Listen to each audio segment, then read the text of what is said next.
From Aesop's Funky Fables by Vivian French. The Fox and the Stork. Fox was making soup. A mouth-watering, nose-twitching, stomach-filling soup. A pinch of salt, he said to himself. Just one more pinch of salt and I'll be done. Oh, how I will enjoy my soup! How I shall slurp my soup! How I shall smack my lips and rub my stomach! Fox stopped stirring. What a shame! There is no one to admire my magnificent cooking. Maybe I should invite someone to share my soup with and dine with me. Fox sat down to think. I want to ask the lion, he decided, because lion will gobble up all the soup and there won't be any left for me. Now, I won't invite dog and cat because they'll eat at least half. And I won't invite Bluebottle because of her buzz. Besides, she puts her feet in the food. Fox went on thinking.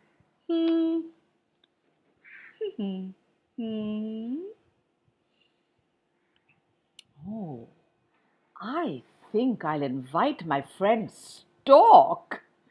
Stork is a bird of fine feathers and feelings. Stork will be the ideal guest. And Fox went hurrying out to invite his friend. Stork was pleased to come. She bowed in the doorway and thanked Fox for his kindness. Ooh, what delicious smell!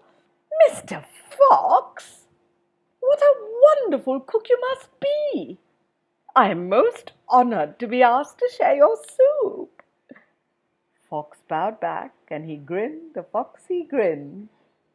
As he bowed, he was thinking slidey, foxy thoughts.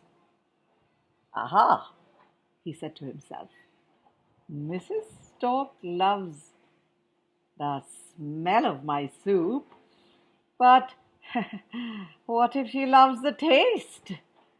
She might eat too long and too well. Oh, let me see. Aha! Fox hurried to set the table. He set a wide, flat dish for himself and a wide, flat dish for Mrs. Stork. Mrs. Stork watched him with her shiny black eyes. She winked and blinked as she saw what Fox was doing. Have you ever seen a stork? It's a bird with a long beak and tall legs. It's an aquatic bird, so it stands in the waters, in shallow water, and it uses its long beak to fish.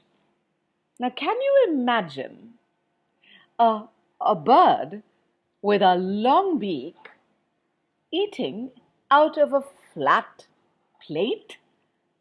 What do you think would happen? Poor Mrs. Stork. Oh, do be seated, dear friend, said Fox, and he began to ladle the soup onto the plates. Such hot soup, but you will find it cools quickly. See, I can eat mine now. And Fox lapped up his soup with such flourish. Yeah, delicious. Mrs. Stork could eat nothing. Her long bill clicked and clacked against the dish, but not a drop of soup could she drink. Dear Mrs. Stork, Fox said, aren't you hungry? Dear me. Allow me to finish your soup for you. Waste not, want not after all. Fox drank up Mrs. Stork's soup with a loud slurp. He then licked out the pan and polished the plates with his red tongue. "There," said Fox. He sat back, his stomach bulging, and smacked his lips. "Dear Mrs. Stalk," he said, "there is nothing as fine as sharing a meal with a friend." And he smiled his foxy smile. Mrs. Stalk nodded. "You are quite right, Mr. Fox," she said. "Indeed, you are right. So I hope you will join me for a meal tonight. It would give me such pleasure to return your kindness."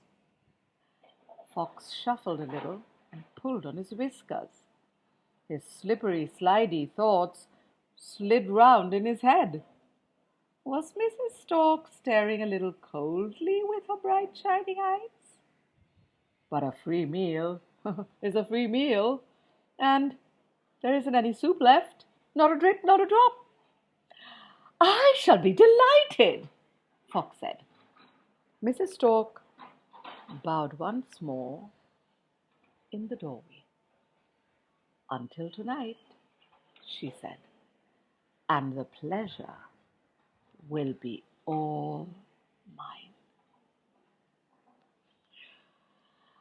By the evening, Fox was hungry again. He leaped out of his house and trotted through the deep dark woods to Mrs. Stalk's house. A wonderful smell was wafting out through the open window. Fox sniffed happily and rubbed his stomach. "2 fine dinners in a day," he said, and knocked at the door. Mrs. Stalk smiled as she let Fox in. "Do sit down, dear friend," she said. Fox hurried to the table. He stopped and he stared. The table was heaped high with mouth-watering, nose-twitching, stomach-filling food, but every dish was tall and narrow. "Just help yourself, dear friend," said Mrs. Stalk. "Feel free to eat whatever you wish." And she plunged her long, thin beak into the tallest bowl. Fox said nothing.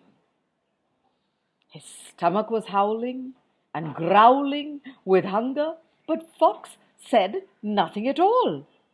"Oh, dear Mr. Fox," said Mrs. Stalk, "aren't you hungry? Oh, what a shame, what a shame.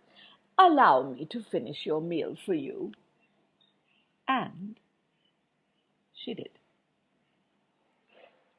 Have you ever wondered why all the stories call foxes Sly Fox, Crafty Fox, Cunning Fox, Wily Fox?